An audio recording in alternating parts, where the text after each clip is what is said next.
بسم اللہ الرحمن الرحیم۔ عرب کے وسیع و عریض صحرا میں جہاں سورج کی تپش ریت کے ذروں کو آگ میں بدل دیتی تھی اور ہوا کے بگولے مسافروں کے نقش قدم کو مٹا دیتے تھے، وہاں ایک گاؤں آباد تھا۔ یہ گاؤں تھا فدق کا۔ فدق کے لوگ تجارت اور زراعت سے اپنا گزر بسر کرتے تھے۔ یہاں کے لوگ بہادر، مہمان نواز اور اپنے رسم و رواج کے پابند تھے۔ فدق میں ایک ایسا سورما رہتا تھا کہ جس کی شہرت دور دور تک پھیلی ہوئی تھی۔ اس کا نام رکانہ تھا۔ رکانہ قبیلہ بنی سلیم سے تعلق رکھتا تھا۔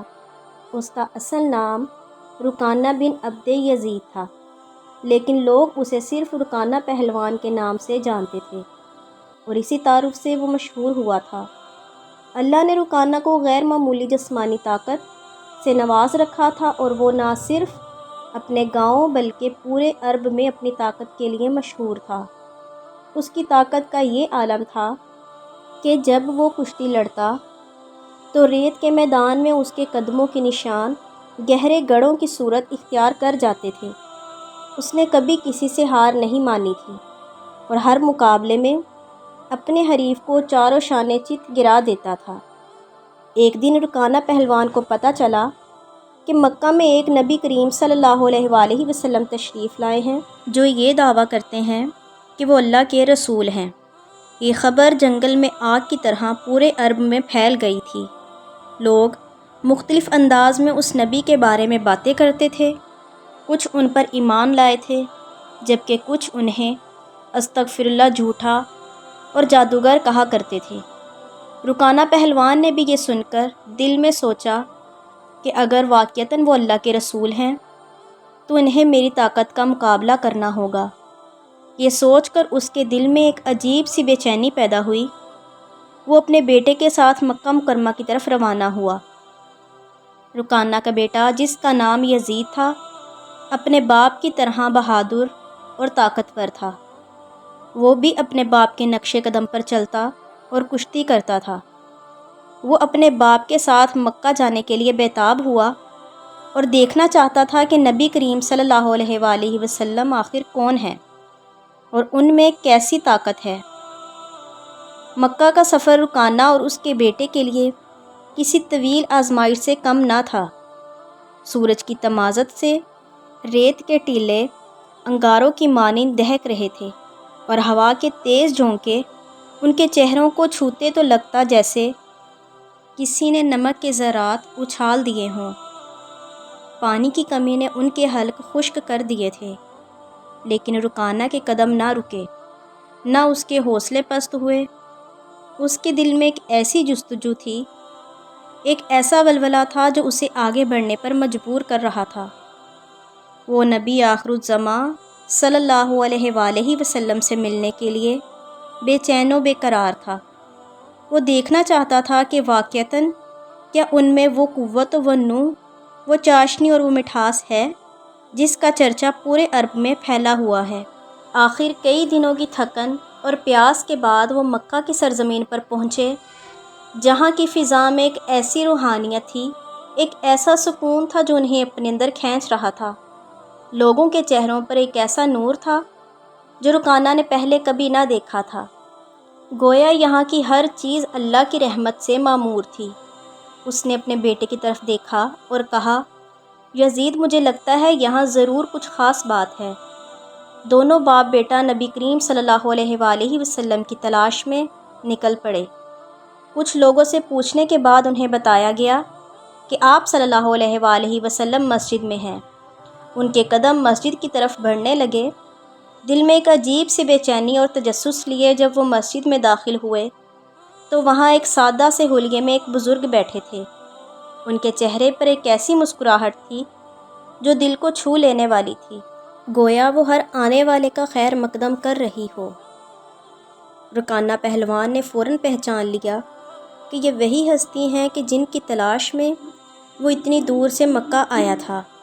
جیسے ہی رکانہ نے نبی کریم صلی اللہ علیہ وآلہ وسلم کی طرف قدم بڑھائے، سینہ تانے نگاہیں چمک رہی تھیں۔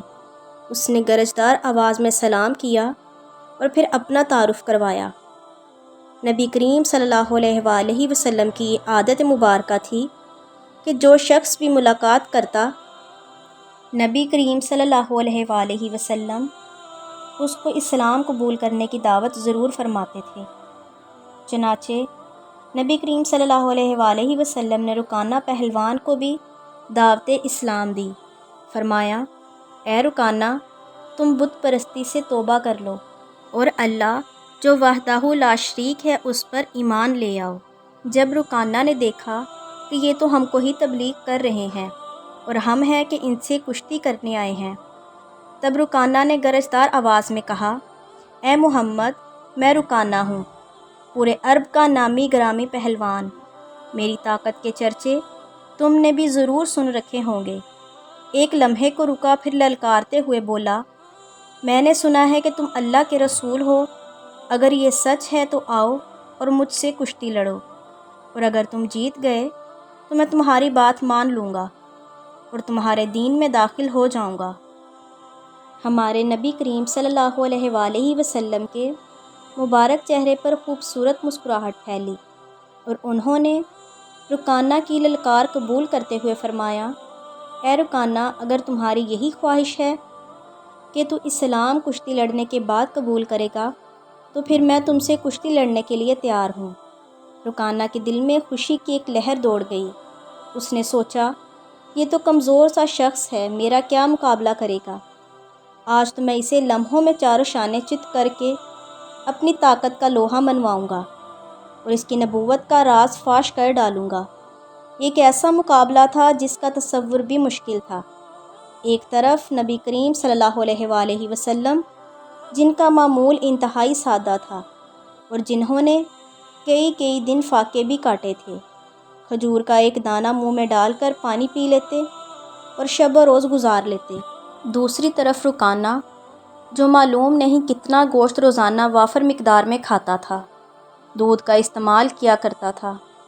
رکانہ نامی اس پہلوان کی جسمانی طاقت کے بارے میں کہا جاتا تھا کہ وہ اکیلا 200 آدمیوں کا مقابلہ کر سکتا تھا اور انہیں پچھاڑ سکتا تھا، لیکن اللہ کے حبیب صلی اللہ علیہ وآلہ وسلم کی ذات مبارکہ پر اللہ کا خاص فضل و کرم تھا۔ جب مقابلہ شروع ہوا تو دیکھنے والوں کی آنکھیں حیرت سے پھٹی کی پھٹی رہ گئیں۔ رکانہ کے غرور کے سارے دعوے دھوئیں کی مانند اڑ گئے۔ نبی کریم صلی اللہ علیہ وآلہ وسلم نے اسے ایسا زور سے پٹخا کہ وہ زمین پر جا گرا، جیسے کوئی تن و من درخت طوفان کی زد میں آ کر زمین بوس ہو جائے۔ یہ دیکھ کر رکانہ دنگ رہ گیا۔ اسے یقین نہ آ رہا تھا کہ ایک ایسا شخص جس کا ظاہری حلیہ کمزور لگتا ہے، اتنی بے پناہ طاقت کا مالک کیسے ہو سکتا ہے۔ رکانہ کو اپنی آنکھوں پر یقین نہیں تھا۔ اس نے دوبارہ چیلنج دیا، لیکن اس بار بھی نبی کریم صلی اللہ علیہ وآلہ وسلم نے اسے بڑی آسانی سے شکست دی۔ رکانہ نے پھر تیسری بار بھی کشتی کرنے کا فیصلہ کیا، تو جب تیسری بار بھی ہار گیا اور اسے اپنی شکست کا یقین ہو گیا، تب اس نے نبی کریم صلی اللہ علیہ وآلہ وسلم کے سامنے سر تسلیم خم کیا اور کہا، اے محمد، میں آج تک بہت زیادہ کشتیاں کر چکا ہوں مگر کبھی کسی سے ہارا نہیں ہوں، مگر آج آپ نے مجھے تینوں بار شکست دی۔ اس کا مطلب ہے کہ آپ واقعتاً اللہ تبارک و تعالیٰ کے سچے رسول ہیں۔ میں آپ کے دین میں داخل ہونا چاہتا ہوں۔ اس طرح عرب کا مشہور زمانہ پہلوان رکانہ دائرہ اسلام میں داخل ہو گیا۔ یہ واقعہ حضور کریم صلی اللہ علیہ وآلہ وسلم کی عظمت اور معجزات کا ایک زندہ ثبوت ہے۔ جب رکانہ پہلوان نے نبی کریم صلی اللہ علیہ وآلہ وسلم کے ہاتھوں اپنی شکست تسلیم کر لی اور اسلام قبول کر لیا تو اس کا بیٹا یزید، جو خود بھی ایک نامور پہلوان تھا، اپنے باپ کی اس ناکامی کو قبول کرنے کے لیے تیار نہ تھا۔ اس کے دل میں ایک ایسا آتش فشاں تھا جو اسے نبی کریم صلی اللہ علیہ وآلہ وسلم کو للکارنے پر مجبور کر رہا تھا۔ یزید جوانی کے جوش اور اپنے باپ کی شکست کے غم سے بھرپور حضور نبی کریم صلی اللہ علیہ وآلہ وسلم کے سامنے کھڑا ہوا اور کہا، اے محمد، تم نے میرے باپ کو کشتی میں ہرا کر یہ ثابت کر دیا کہ تم ایک غیر معمولی انسان ہو، لیکن میں ابھی تک تمہاری طاقت کو نہیں پرکھ سکا۔ کیا تم مجھ سے بھی کشتی لڑو گے؟ تو حضور کائنات صلی اللہ علیہ وآلہ وسلم نے یزید کی آنکھوں میں جھانکتے ہوئے اس کی للکار کو بھی قبول فرمایا۔ آپ جانتے تھے کہ یزید کے دل میں ابھی تک شکوک و شبہات ہیں اور اسے ایمان کی روشنی کی ضرورت ہے۔ یزید اپنے باپ سے بھی زیادہ طاقتور اور بہادر تھا۔ اس نے کبھی کسی سے شکست نہ کھائی تھی۔ یزید نے جیسے ہی اپنے آپ کو تیار کیا، اس نے سوچا کہ وہ حضور کریم صلی اللہ علیہ وآلہ وسلم کو ہرا کر اپنے باپ کی شکست کا بدلہ بھی لے گا اور اپنے قبیلے کا سر بھی فخر سے بلند کرے گا۔ جب کشتی شروع ہوئی تو یزید نے اپنی تمام تر طاقت سے حضور کریم صلی اللہ علیہ وآلہ وسلم پر حملہ کیا، لیکن حضور کائنات صلی اللہ علیہ وآلہ وسلم نے اس کے ہر وار کو آسانی سے روک دیا۔ یزید حیران رہ گیا، اسے یقین نہیں آ رہا تھا کہ یہ کیسے ممکن ہے۔ حضور خاتم النبیین صلی اللہ علیہ وآلہ وسلم نے ایک لمحے کے لیے یزید کو موقع دیا کہ وہ اپنی پوری طاقت آزما لے۔ پھر اچانک ایک برق رفتاری سے آپ نے یزید کو زمین پر دے مارا۔ یزید کی پیٹھ زمین پر اس زور سے ٹکرائی کہ اسے لگا جیسے اس کی ہڈیاں ٹوٹ گئی ہوں۔ یزید نے دوبارہ اٹھنے کی کوشش کی، لیکن اس کی ٹانگیں جواب دے چکی تھیں۔ اس نے آپ صلی اللہ علیہ وآلہ وسلم کی طرف دیکھا، ان کے چہرے پر وہی پرسکون مسکراہٹ تھی۔ نبی کریم صلی اللہ علیہ وآلہ وسلم نے یزید کا ہاتھ پکڑ کر اسے اٹھایا اور فرمایا، یزید تم ایک بہادر نوجوان ہو، لیکن یاد رکھو حقیقی طاقت اللہ کے ہاتھ میں ہے۔ آج تم نے اپنی آنکھوں سے دیکھ لیا کہ اللہ تعالیٰ اپنے نبی کو کس طرح طاقت عطا فرماتا ہے۔ کیا اب بھی تمہارے دل میں کوئی شک باقی ہے؟ دوستو، یزید کی آنکھوں سے آنسو بہنے لگے تو اس نے نبی کریم صلی اللہ علیہ وآلہ وسلم کے سامنے سر تسلیم خم کر دیا اور کہا، اے اللہ کے رسول صلی اللہ علیہ وآلہ وسلم، میں نے آج اپنی زندگی کا سب سے بڑا سبق سیکھ لیا ہے، اور میں گواہی دیتا ہوں کہ اللہ کے سوا کوئی عبادت کے لائق نہیں، اور حضرت محمد صلی اللہ علیہ وآلہ وسلم اللہ کے سچے رسول ہیں۔ دوستو، رکانہ اور اس کے بیٹے کا مسلمان ہونا پورے عرب میں مشہور ہو گیا۔ لوگوں نے یہ سن کر کہا کہ اگر رکانہ جیسا سورما مسلمان ہو سکتا ہے تو پھر کوئی بھی مسلمان ہو سکتا ہے۔ اس واقعے نے بہت سے لوگوں کے دلوں میں اسلام کی محبت پیدا کر دی۔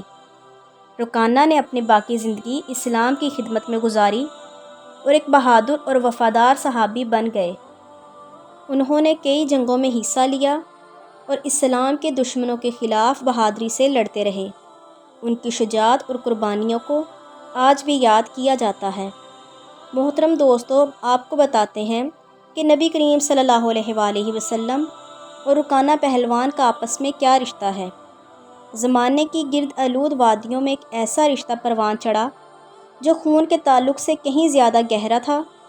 رکانہ پہلوان اور رحمت للعالمین کے درمیان ایک ایسا رشتہ جو تاریخ کے اوراق میں چھپا ہوا تھا، لیکن ایک دن جب رکانہ نے اسلام کی روشنی میں اپنا وجود غرق کیا تو یہ رشتہ کھل کر سامنے آیا، جیسے صحرا میں کسی چشمے کا اچانک ظہور ہو۔ یہ رشتہ محض خاندانی نسب کا نہیں تھا، بلکہ ایک مشترکہ جد امجد عبد منات کی اولاد ہونے کا تھا۔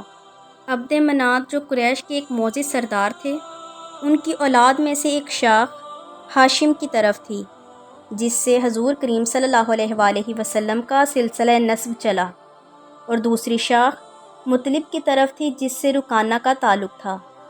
دوستو، یہ واقعہ ہمیں بتاتا ہے کہ اسلام کسی نسل، قبیلے یا خاندان تک محدود نہیں۔ یہ ایک عالمگیر دین ہے جو تمام انسانوں کو ایک ہی پلیٹ فارم پر جمع کرتا ہے۔ رکانہ ایک بہادر اور مشہور پہلوان تھا، لیکن اس نے حضور نبی کریم صلی اللہ علیہ وآلہ وسلم کی حقانیت کو تسلیم کیا اور اسلام کے دامن میں پناہ لی۔ یہ اس بات کا ثبوت ہے کہ اسلام کی کشش ہر دل کو اپنی طرف کھینچ لیتی ہے، چاہے وہ کسی بھی پس منظر سے تعلق رکھتا ہو۔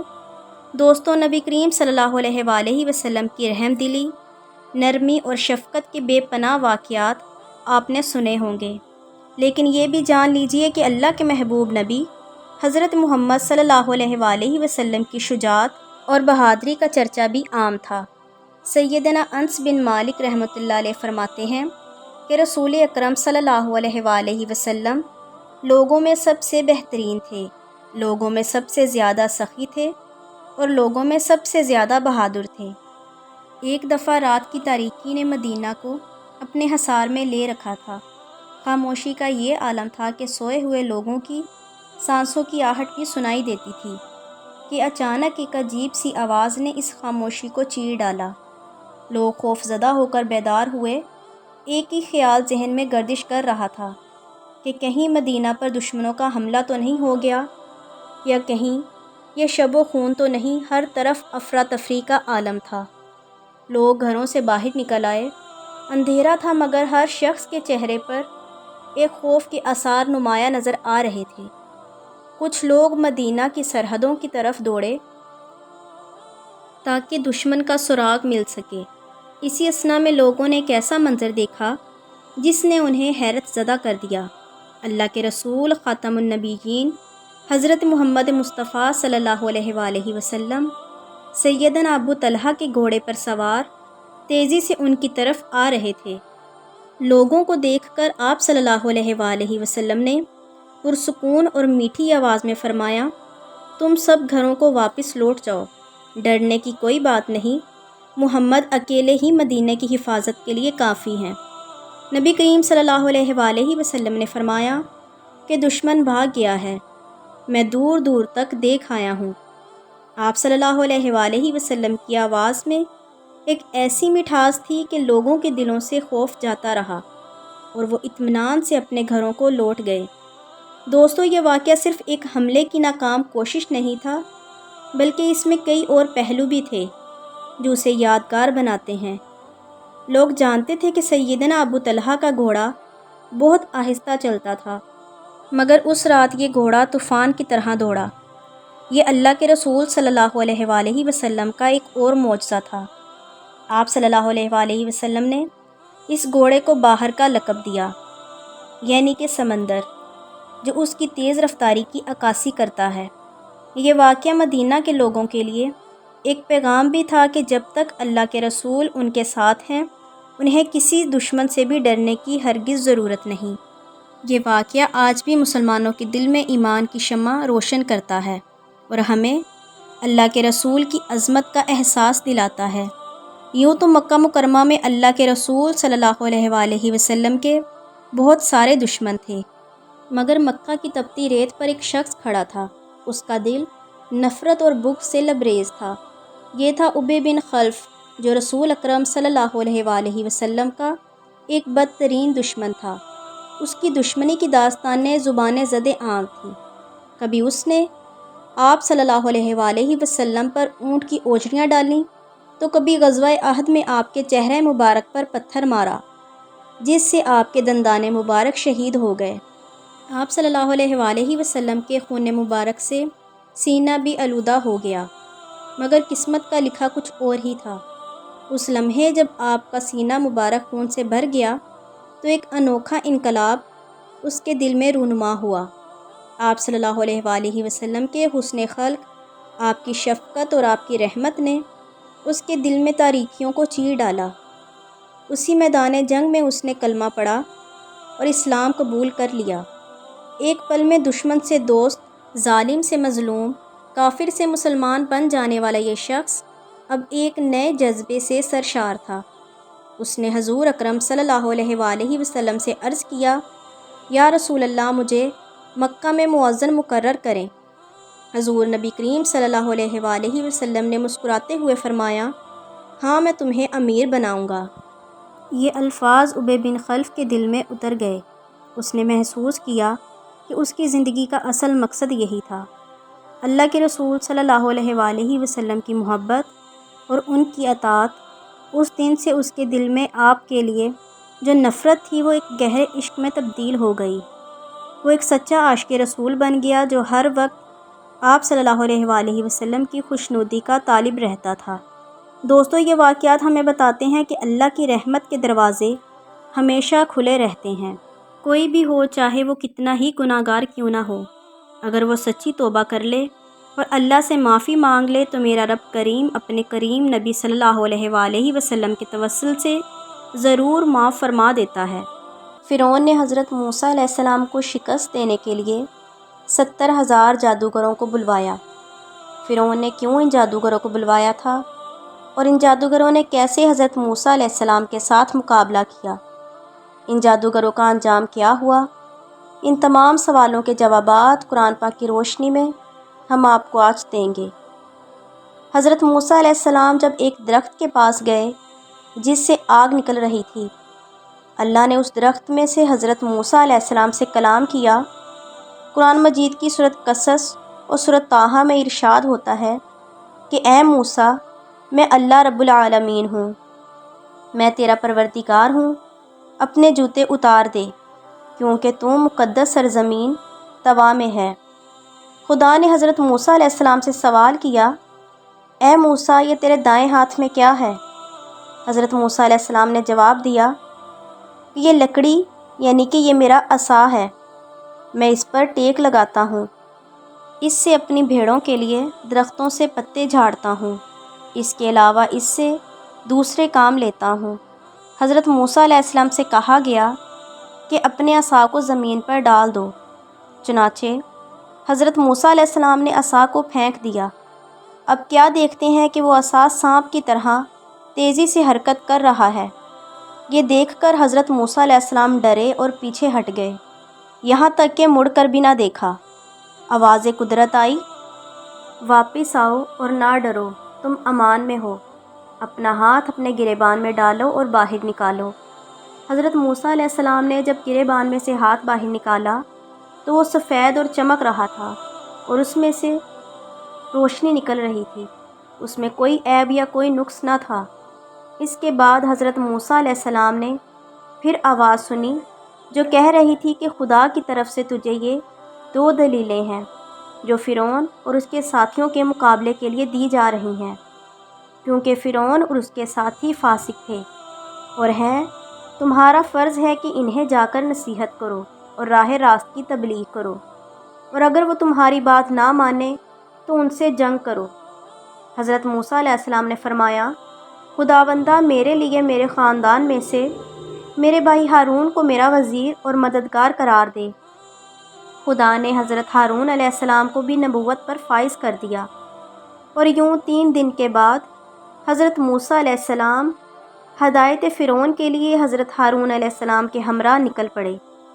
فرعون کے قصر تک پہنچنا بھی ایک مشکل کام تھا، کیونکہ اس کے گرد بے شمار رکاوٹیں تھیں، درندے اور اشجار وغیرہ۔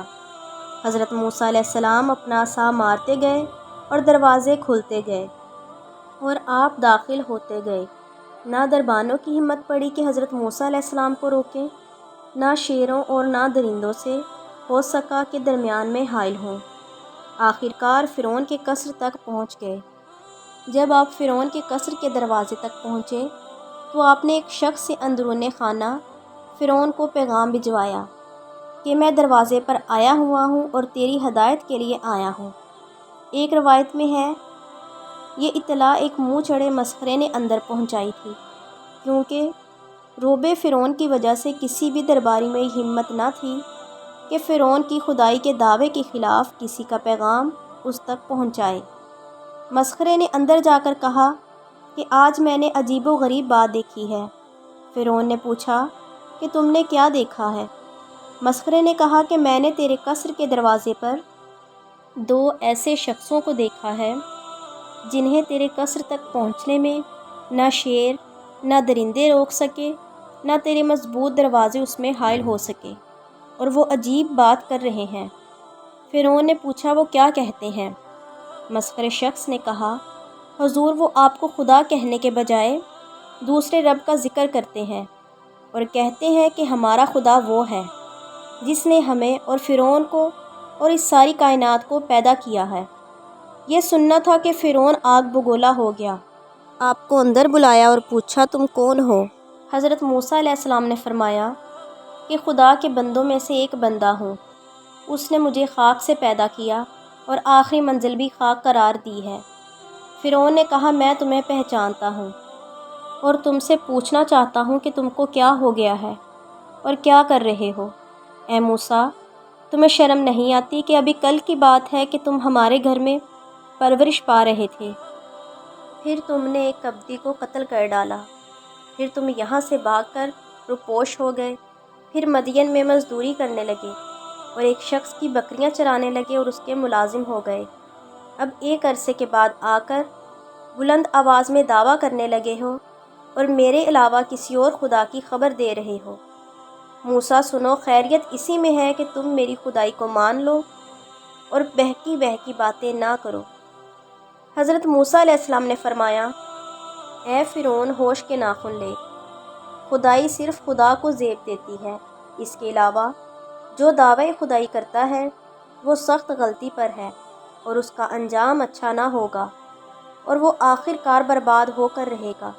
اور اے فرعون، یہ بھی سن لے کہ میں نے پہلے ترک مصر تیرے ظلم کی وجہ سے کیا تھا، کیونکہ تو نے کبدی کے موت کی وجہ سے مجھے موت کے گھاٹ اتارنے کا فیصلہ کر لیا تھا، حالانکہ تیرا یہ فیصلہ بالکل غلط تھا، کیونکہ میں نے اس کبدی کو با ارادہ قتل نہ کیا تھا بلکہ با ارادہ فتنے کو دور کرنے کے لیے مارا تھا، مگر وہ اتفاقاً مر گیا، مگر تو نے اس کے عوض مجھے قتل کرنے کا فیصلہ کر دیا تھا۔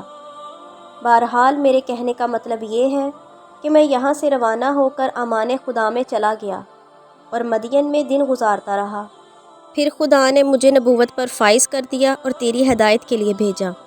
پھر حضرت موسیٰ علیہ السلام نے اپنے عصا کو زمین پر ڈالا تو وہ ایک آگ اگلتا ہوا اژدہا بن گیا، اس کے منہ سے آگ کے شعلے نکل رہے تھے، جس طرف جاتا ہر چیز کو جلا کر خاک کر ڈالتا۔ فرعون نے جو ہی اس کا رخ اپنی طرف دیکھا، منہ کے بل گر پڑا اور فریاد کرنے لگا کہ موسیٰ بچاؤ، موسیٰ بچاؤ۔ حضرت موسیٰ علیہ السلام نے با اشارہ خداوندی اژدہے کو ہاتھ میں اٹھا لیا اور وہ پھر عصا بن گیا۔ بے روایت روضۃ الصفا، اس ہبت سے فرعون کو ایک دن اور رات میں 40 دست آئے۔ پھر حضرت موسیٰ علیہ السلام نے اپنی نبوت کے ثبوت میں ید بیضاء دکھایا اور کہا کہ اے فرعون، اگر تو میری ایک بات مان لے تو میں تیری زندگی کے لیے خدا سے 4 باتیں منوا لوں گا۔ اس نے پوچھا کہ تمہاری باتیں کیا ہیں؟ حضرت موسیٰ علیہ السلام نے فرمایا، خدا کی وحدانیت کا اقرار کر اور اس کی عبادت کے لیے سر جھکا، اور 4 باتیں جو تیرے لیے ذکر کر رہا ہوں وہ یہ ہیں: پہلی، تجھے ہمیشہ کے لیے جوانی مل جائے گی۔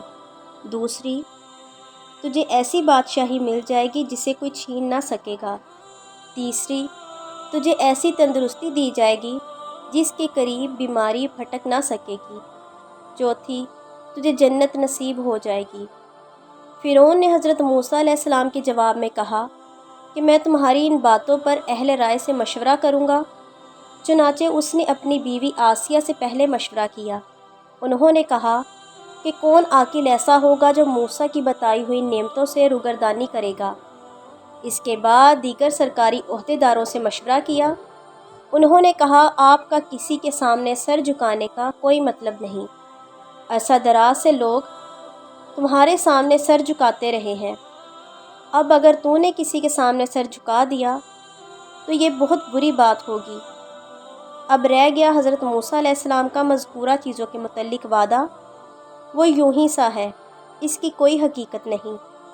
پھر ان لوگوں نے کہا کہ حضرت موسیٰ علیہ السلام نے دربار میں جو جادو پیش کیا ہے تو اس سے متاثر نہ ہو، ان دونوں جادوگروں کا علاج کر اور ان کے کرتب کو ناکام بنا دے تاکہ یہ ہمیشہ کے لیے خاموش ہو جائیں۔ فرعون نے پوچھا، پھر ان کی کیا ترکیب کی جائے؟ لوگوں نے کہا کہ حضرت موسیٰ علیہ السلام نے دربار میں جادو سے کام لیا تھا، اب تاریخ مقرر کر کے ان کو بھی بلا لو اور اپنے ملک کے جادوگروں کو بھی طلب کر لو، پھر مقابلہ کیا جائے۔ یقیناً ہمارے ملک میں ایسے جادوگر ہیں کہ ان کے مقابلے میں حضرت موسیٰ کچھ بھی نہیں ہے۔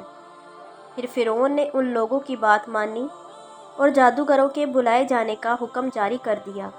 ایک تاریخ مقرر کر دی اور حضرت موسیٰ علیہ السلام کو اطلاع دے دی کہ فلاں مقام پر فلاں دن آ جانا۔ تمہارے جادو کا مقابلہ کیا جائے گا۔ ایک روایت میں ہے کہ جو مقام متعین کیا گیا تھا اس کا نام سکندریہ تھا۔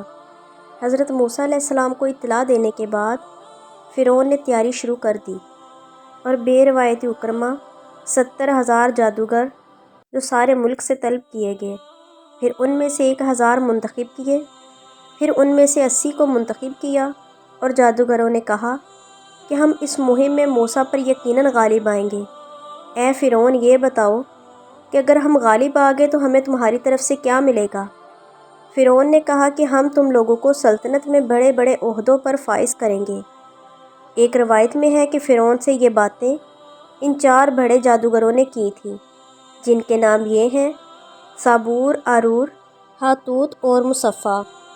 ان لوگوں نے فرعون سے یہ بھی کہا کہ ہم ہر حال میں موسیٰ سے جیت جائیں گے، لیکن اے فرعون، اگر ہمارے کرتب کامیاب نہ ہوئے تو پھر یہ سمجھ لینا کہ یقیناً موسیٰ کا معاملہ خدائی معاملہ ہے۔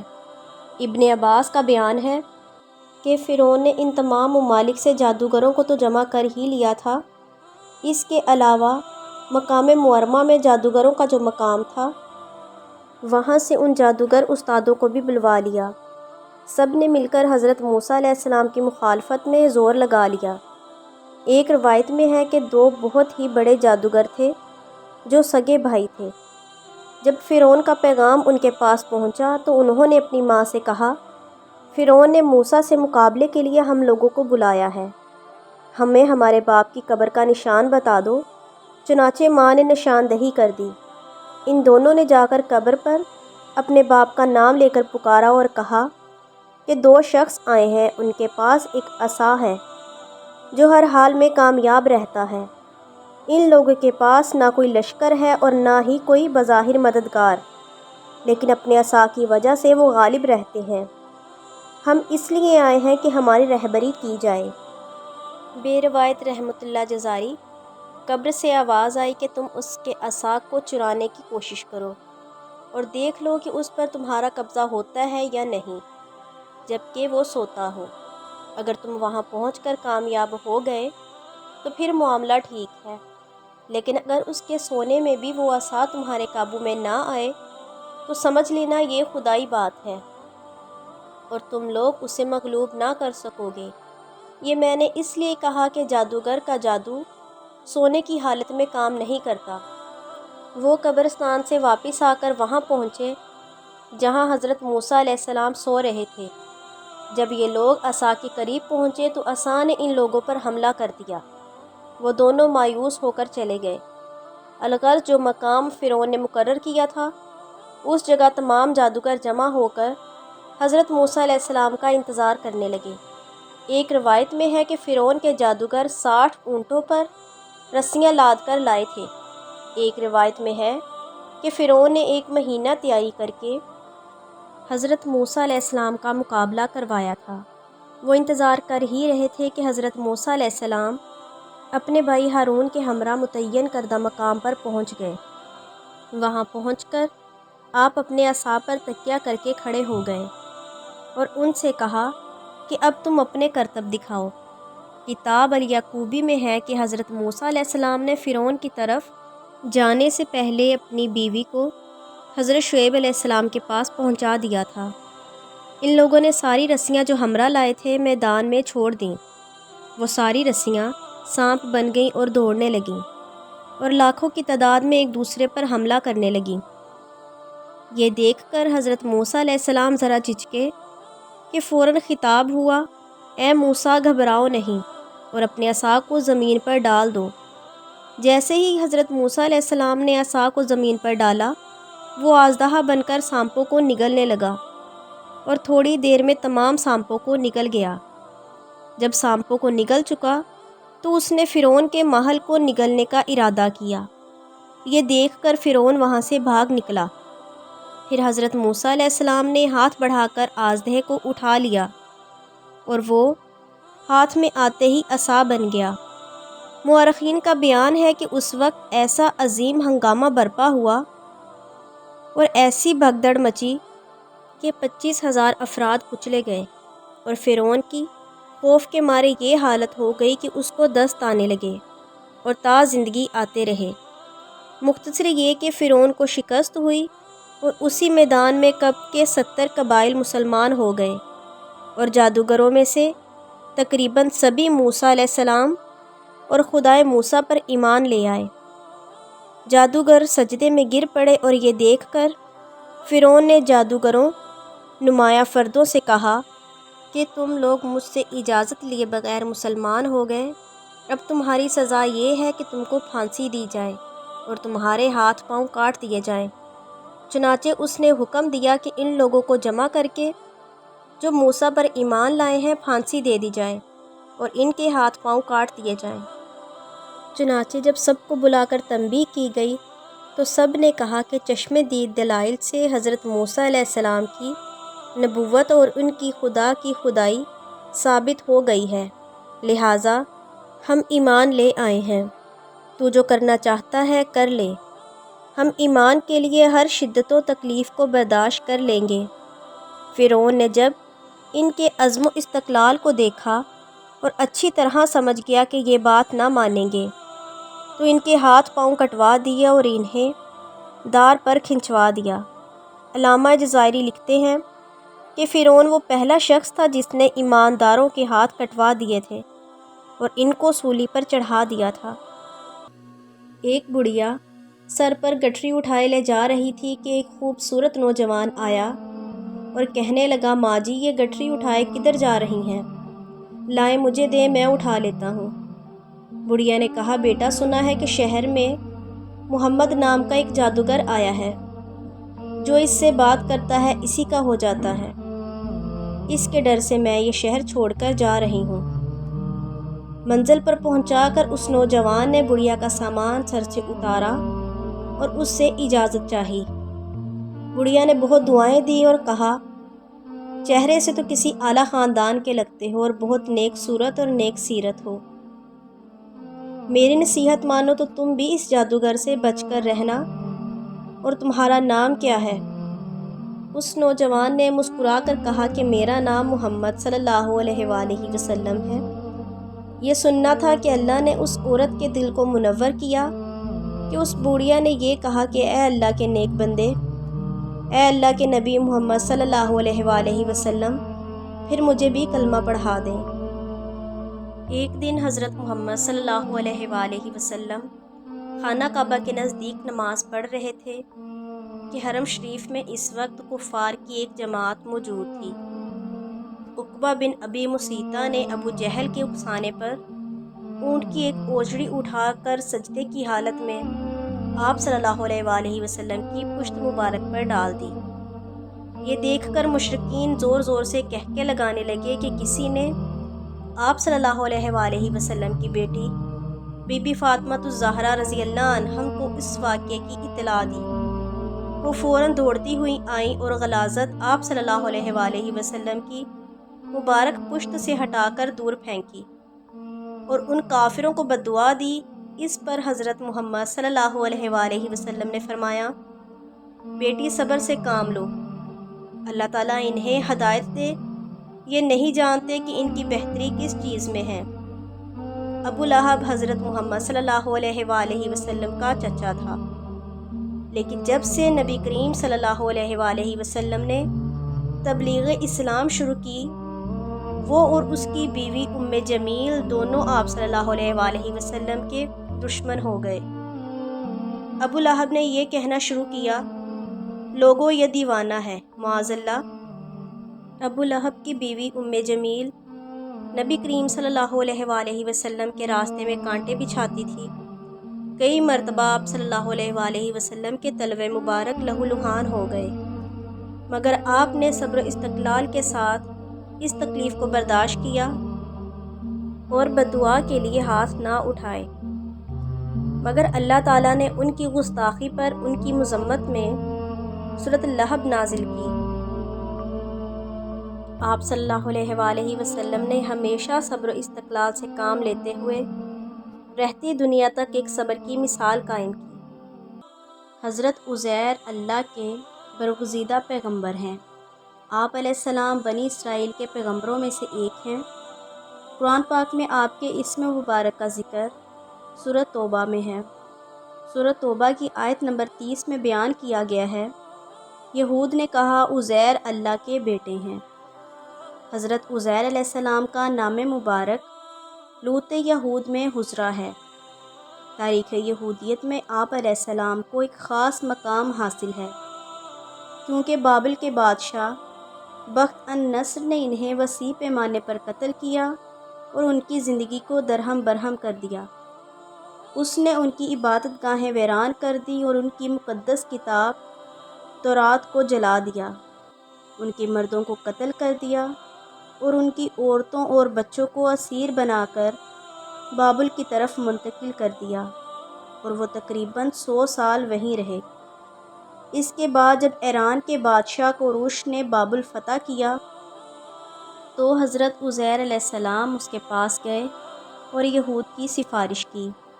کوروش نے حضرت عزیر علیہ السلام کی سفارش قبول کی اور کہا کہ یہودی اپنے شہروں کی طرف پلٹ جائیں اور نئے سرے سے تورات لکھی جائے۔ اس وقت حضرت عزیر علیہ السلام نے اپنے حافظے میں محفوظ تورات کو سرنو تحریر کیا اور یہودیوں کو دوبارہ منظم کرنے میں شایان شان خدمات انجام دیں۔ اس وجہ سے یہودی انہیں اپنی نجات کا سبب اور مذہب و آئین کو زندہ کرنے والا سمجھتے ہیں۔ بس یہی چیز اس بات کا سبب بنی کہ یہودیوں کا ایک گروہ انہیں خدا کا بیٹا کہتا ہے۔ البتہ اہل حاضر میں یہودیوں کا ایسا کوئی عقیدہ نہیں ہے، لیکن قرآن پاک میں اس بات کا تذکرہ ہے، اور قرآن پاک اس بات کی حکایت کرتا ہے کہ پیغمبر اسلام کے زمانے میں ایک ایسا گروہ بھی تھا جن کا یہ عقیدہ تھا۔ احتجاج تروسی کی روایت کے مطابق پیغمبر اسلام صلی اللہ علیہ وآلہ وسلم نے ان سے پوچھا کہ اگر تم حضرت عزیر علیہ السلام کا ان عظیم خدمات کی وجہ سے احترام کرتے ہو اور اس بنا پر انہیں اللہ کا بیٹا کہتے ہو، تو پھر یہ لقب حضرت موسیٰ علیہ السلام کو کیوں نہیں دیتے، جبکہ انہوں نے تو حضرت عزیر علیہ السلام کی نسبت تمہاری بہت زیادہ خدمت کی ہے؟ تو وہ اس کا کوئی جواب نہ دے سکے۔ حضرت عزیر علیہ السلام کے والدین بیت المقدس میں آباد تھے۔ اللہ تعالیٰ نے انہیں 2 جڑواں بیٹے عطا فرمائے۔ انہوں نے ایک کا نام عزیر اور دوسرے کا نام عزرا رکھا۔ حضرت عزیر اور عزرا اکٹھے جوان ہوئے۔ حضرت عزیر علیہ السلام کی 20 سال کی عمر میں شادی ہو گئی اور ان کا ایک بیٹا تھا۔ انہی ایام میں حضرت عزیر علیہ السلام نے ایک سفر کا ارادہ کیا۔ گھر والوں اور عزیز و اکرام سے خدا حافظ کہا اور ایک گدھے پر سوار ہوئے۔ انجیر اور پانی اپنے ہمراہ رکھا تاکہ سفر کے دوران اس سے استفادہ کریں۔ آپ علیہ السلام نے اپنا سفر جاری رکھا۔ چلتے چلتے ایک دیہات تک پہنچے۔ کیا دیکھتے ہیں کہ وہ دیہات تباہ و برباد ہو چکا ہے۔ جگہ جگہ پر لوگوں کی بوسیدہ ہڈیاں نظر آ رہی ہیں۔ جب انہوں نے یہ وحشت ناک منظر دیکھا تو قیامت اور لوگوں کے زندہ ہونے کے بارے میں سوچنے لگے اور کہا، اللہ تعالیٰ مردوں کو مرنے کے بعد کیسے زندہ کرے گا؟ انہوں نے یہ بات انکار کی بنا پر نہیں بلکہ تعجب کرتے ہوئے کہی۔ حضرت عزیر علیہ السلام ابھی یہ بات سوچ ہی رہے تھے کہ اللہ تعالیٰ نے ان کی روح قبض کر لی اور 100 سال تک مسلسل مردہ پڑے رہے۔ 100 سال کے بعد اللہ تعالیٰ نے انہیں دوبارہ زندہ کیا۔ اللہ تعالیٰ کی جانب سے ایک فرشتے نے ان سے پوچھا کہ آپ اس بیابان میں کتنا عرصہ سوئے رہے؟ آپ علیہ السلام نے خیال کیا کہ شاید تھوڑی دیر ہی وہاں پر آرام کیا ہے، اس لیے جواب میں فرشتے سے کہا، 1 دن یا اس سے بھی کم تر۔ فرشتے نے آپ علیہ السلام سے کہا، آپ 100 سال سے یہاں پر ہیں، آپ اپنے کھانے پینے کی چیزوں کو دیکھیں۔ اس طویل عرصے کے دوران ان میں ذرا برابر بھی خرابی پیدا نہ ہوئی، لیکن یہ بات جاننے کے لیے آپ 100 سال کی آغوش میں رہے۔ اپنے گدھے کی طرف دیکھیں، اس کی ہڈیاں کس قدر بکھر چکی ہیں۔ موت نے اس کا ہر جوڑ الگ کر دیا ہے۔ آپ دیکھیں اللہ تعالیٰ کس طرح ان بکھرے ہوئے اجزاء کو اکٹھا کر کے دوبارہ زندہ کرتا ہے۔ حضرت عزیر علیہ السلام نے جب گدھے کے زندہ ہونے کا منظر دیکھا تو کہا، میں جانتا ہوں کہ خدا ہر چیز پر قادر ہے، یعنی اب مجھے سکون اور اطمینان ہو گیا ہے۔ میری نگاہ میں مسئلہ قیامت نے ایک متشکل صورتحال اختیار کر لی ہے اور میرا دل یقین سے سرشار ہو گیا ہے۔ حضرت عزیر علیہ السلام گدھے پر سوار ہو کر اپنے گھر کی طرف روانہ ہوئے۔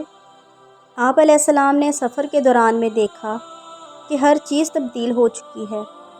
جب آپ اپنے علاقے میں پہنچے تو کیا دیکھتے ہیں، وہاں کا تو نقشہ ہی بدل چکا ہے۔ ادھر ادھر غور سے دیکھا تو اپنے گھر کا راستہ معلوم ہوا۔ جب گھر کے قریب پہنچے تو وہاں ایک بوڑھی عورت نظر آئی جس کی کمر جھکی ہوئی تھی اور آنکھیں بے نور ہو چکی تھیں۔ آپ علیہ السلام نے اس بوڑھی عورت سے پوچھا، کیا عزیر کا گھر یہی ہے؟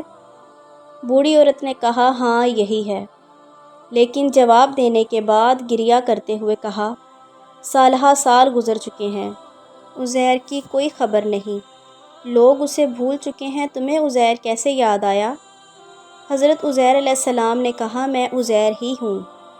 اللہ تعالیٰ نے مجھے 100 سال تک موت کی آغوش میں سلائے رکھا اور اب دوبارہ مجھے زندہ کیا ہے۔ اور وہ بوڑھی عورت جو حضرت عزیر علیہ السلام کی والدہ تھی، یہ سن کر بہت حیران ہوئی، ان کی بات کا انکار کیا اور کہا، عزیر کو گم ہوئے تو 100 سال گزر چکے ہیں، اگر تم عزیر ہو تو دعا کرو کہ میں دیکھنے لگوں اور میرا بڑھاپا ختم ہو جائے، چونکہ عزیر علیہ السلام صالح اور مستجاب الدعویٰ تھے۔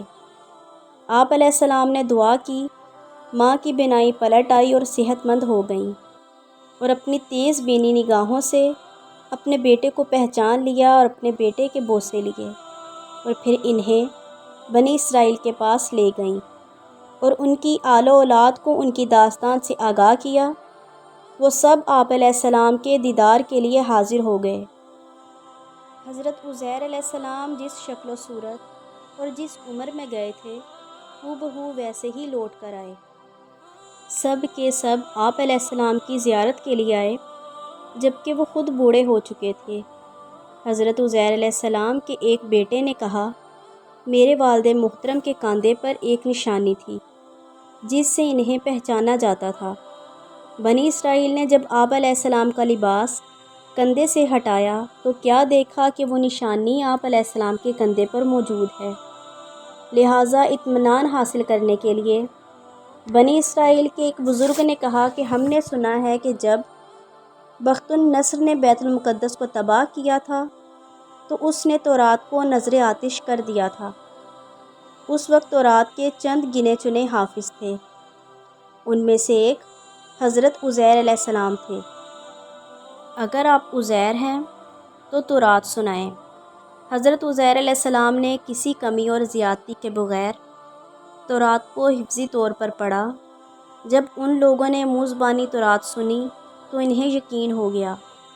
انہوں نے حضرت عزیر علیہ السلام کو مبارکباد دی اور ان سے وعدہ کیا کہ وہ دین خدا کے وفادار رہیں گے، لیکن بہت جلد کفر کے پنجے میں گرفتار ہو گئے اور کہنے لگے، عزیر خدا کا بیٹا ہے۔ جیسا کہ سورۃ توبہ کی آیت نمبر 30 میں ذکر ہے کہ حضرت علی سے کسی نے پوچھا، کیا آپ کو معلوم ہے کہ بیٹا اپنے باپ سے عمر میں بڑا ہو؟ آپ نے فرمایا، عزیز کا بیٹا عمر میں ان سے بڑا تھا اور اس نے دنیا میں زیادہ زندگی گزاری۔ ایک مسیحی راہب نے حضرت امام باقر علیہ السلام سے پوچھا کہ وہ کون سے 2 بھائی ہیں جو جڑواں پیدا ہوئے ہوں اور دونوں ایک ہی وقت میں وفات پا گئے ہوں، لیکن ان میں سے ایک کی عمر 150 اور دوسرے کی 50 سال ہو۔ حضرت امام باقر علیہ السلام نے جواب دیا، وہ 2 بھائی عزیر اور عزرا تھے کہ وہ دونوں جڑواں پیدا ہوئے۔ 30 سال کی عمر میں حضرت عزیر علیہ السلام اپنے بھائی سے جدا ہو گئے اور 100 سال تک مردوں کی صف میں شامل رہے، پھر زندہ ہوئے اور اپنے خاندان میں واپس آئے۔ 20 سال تک اپنے بھائی کے ہمراہ زندگی گزاری، جس کے بعد دونوں بھائی ایک ہی وقت میں دنیا سے چل بسے۔ نتیجہ یہ ہوا کہ حضرت عزیر علیہ السلام نے 50 سال اور عزرا نے 150 سال زندگی پائی۔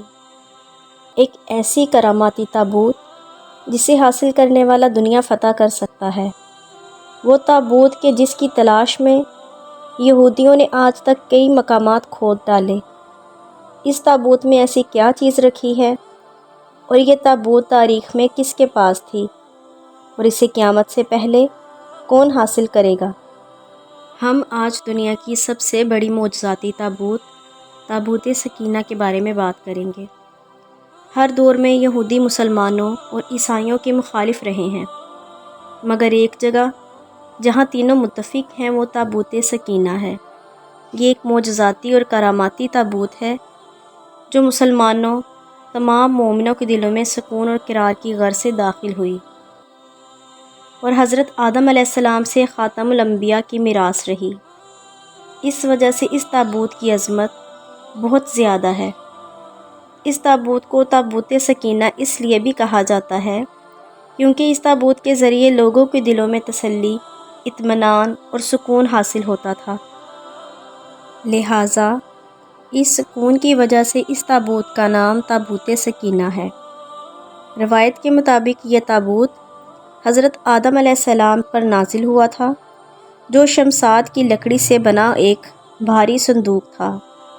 اس تابوت کو حضرت آدم علیہ السلام جنت سے اپنے ساتھ لے کر آئے تھے، اور وفات تک یہ حضرت آدم علیہ السلام کے پاس ہی رہا۔ جب حضرت آدم علیہ السلام کے وصال کا وقت قریب آیا تو آپ نے یہ تابوت اپنے سب سے بڑے بیٹے حضرت شیش علیہ السلام کو دے دیا۔ اس طرح یہ تابوت بنی شیش میں منتقل ہوتا تھا، یہاں تک کہ یہ تابوت حضرت یعقوب علیہ السلام تک پہنچا۔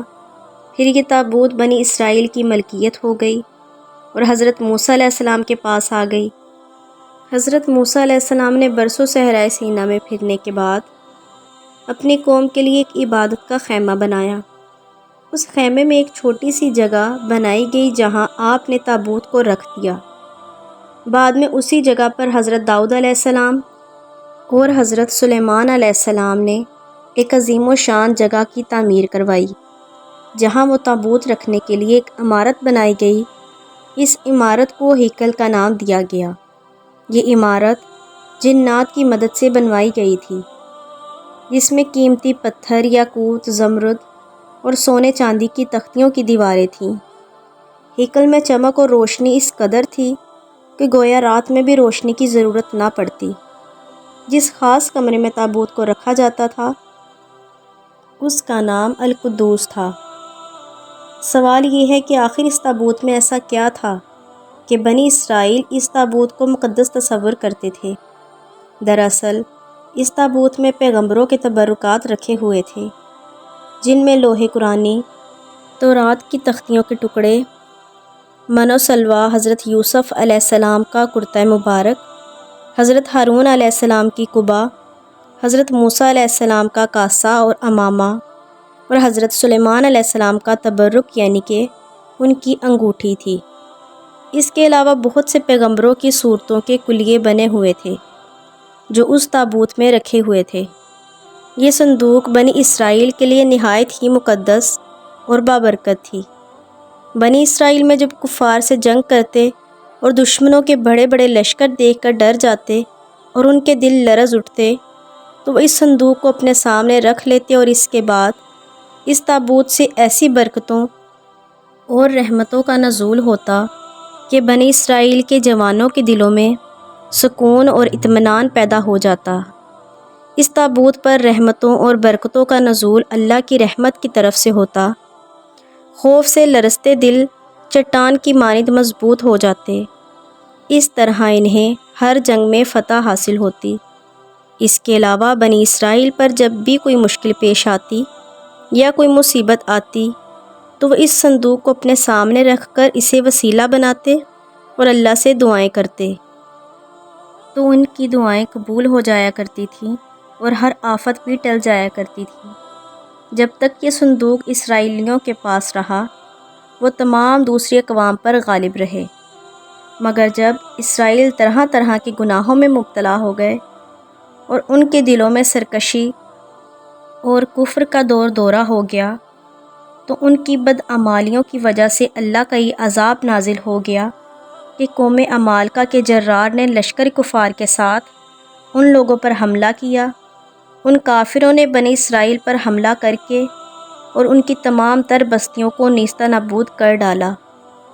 عمارتوں کو توڑ کر سارے شہر کو تہس نہس کر دیا اور اس مقدس تابوت کو بھی اٹھا کر اپنے ساتھ لے گئے، اور اس تابوت کو لے جا کر انہوں نے نجستوں کے کوڑے خانے میں پھینک دیا۔ لیکن اس بے ادبی کا قوم عمالقہ پر یہ عذاب آ پڑا کہ لوگ طرح طرح کی بیماریوں اور بلاؤں میں مبتلا ہو کر رہ گئے، اور قوم عمالقہ کے 5 شہر بالکل ویران اور بے آباد ہو گئے، اور ان میں طرح طرح کی بیماریاں پیدا ہونے لگیں۔ لہٰذا ان کافروں کو معلوم ہو گیا کہ اس صندوق کی بے ادبی کا عذاب ان پر آن پڑا ہے، اور ان کافروں کی آنکھیں کھل گئیں۔ لہٰذا ان کافروں نے اس تابوت مقدس کو ایک بیل گاڑی پر لاد کر اور ان بیلوں کو بنی اسرائیل کی بستیوں کی طرف ہانک دیا۔ پھر اللہ تعالیٰ نے فرشتوں کو مقرر فرمایا جو اس مبارک صندوق کو بنی اسرائیل کے نبی حضرت شمعون علیہ السلام کی خدمت میں لائے، اور اس طرح بنی اسرائیل کی کھوئی ہوئی نعمت دوبارہ ان کو واپس مل گئی۔ جیسے ہی یہ تابوت بنی اسرائیل میں دوبارہ واپس آیا، ان کا کھویا ہوا مقام پھر سے واپس آ گیا۔ قرآن مجید میں اللہ تعالیٰ نے اس واقعے کا ذکر کچھ اس طرح بیان کیا ہے، اور ان سے ان کے نبی نے فرمایا کہ اس کی بادشاہی کی نشانی یہ ہے کہ تمہارے پاس وہ صندوق آ جائے جس میں تمہارے اللہ کی طرف سے دلوں کا چین ہے، اور کچھ بچی ہوئی چیزیں ہیں، اور معزز موسیٰ اور ہارون کی درگاہ ہے۔ اسے فرشتے اٹھائے ہوئے لائے، بے شک اس میں بہت بڑی نشانی ہے تمہارے لیے اگر ایمان رکھتے ہو۔ لیکن یہودی قوم ایسی سرکش قوم تھی کہ وہ کسی نہ کسی زمانے میں ایسی برائی میں مبتلا ہو جاتی جو ان کے لیے وبال کا باعث بنتی۔ لہٰذا ان میں جب پھر سے کفر و شرک عام ہوا تو اللہ تعالیٰ کی طرف سے بخت النصر ان پر قہر بن کر نازل ہوا۔ بخت النصر نے یروشلم پر حملہ کر دیا اور اس شہر کو مکمل طور پر تباہ و برباد کر دیا۔ اس کو آتش نظر کیا اور 5 سے 6 لاکھ یہودیوں کا قتل عام کیا گیا۔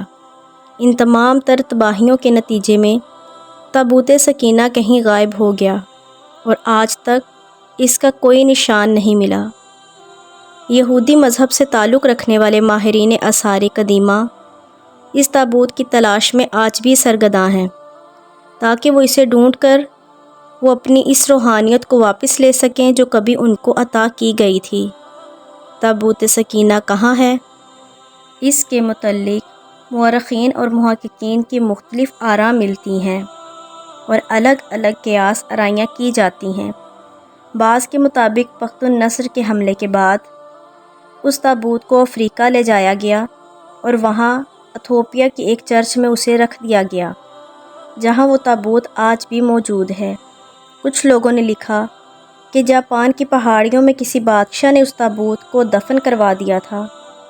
مشہور آرکیولوجسٹ ہوئن وائٹ کا کہنا ہے کہ یہ مشرقی وسطی یعنی عرب ملک میں کہیں موجود ہے، جبکہ ایک رائے کے مطابق یہ تابوت حضرت سلیمان علیہ السلام کے محل میں کہیں کسی جگہ دفن ہے، جو فلسطین میں آج بھی کہیں گم ہے، جس کی تلاش آج بھی یہودی کافی عرصے سے کر رہے ہیں، اور اس محل کی بنیادوں کو آج بھی ڈھونڈنے کی کوشش کی جا رہی ہے، جسے ہیکل سلیمانی کا نام دیا جاتا ہے۔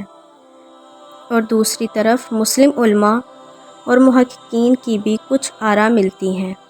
بعض کے مطابق یہ تابوت مومنوں کے پاس ہے، جو ہر دور میں یکے بعد دیگرے ان کے پاس منتقل ہوتی رہتی ہے، جبکہ اہل تشیع کے نظریات یہ ہیں کہ یہ تابوت ایک زمانے تک اہل بیت کے پاس رہا۔ اس کے بعد یہ امام مہدی علیہ السلام کو ان کے ورثے سے مل گیا، جسے آپ قرب قیامت میں اپنے ساتھ لے کر ظاہر ہوں گے اور اس تابوت کے ذریعے آل یہود پر فتح حاصل کریں گے۔ بارہا یہ تمام تر نظریات صرف ایک قیاس پر مبنی ہیں، اور یہ صندوق کہاں ہے اس کا علم صرف اللہ تعالیٰ کی ذات مبارک کو ہے۔ لیکن یہ بات حتمی ہے کہ جس دن تابوت سکینہ دنیا پر ظاہر ہوگا، اس دن شاید قوموں کی تاریخ بدل جائے گی، جس قوم کے پاس یہ تابوت آئے گا وہ تمام تر اقوام پر غالب ہوگا۔ اگر آپ کو یہ ویڈیو اچھی لگے تو چینل کو سبسکرائب کر دیں اور بیل آئیکن کو پریس کر دیں تاکہ مزید نئی آنے والی ویڈیوز کا نوٹیفیکیشن آپ کو مل سکے۔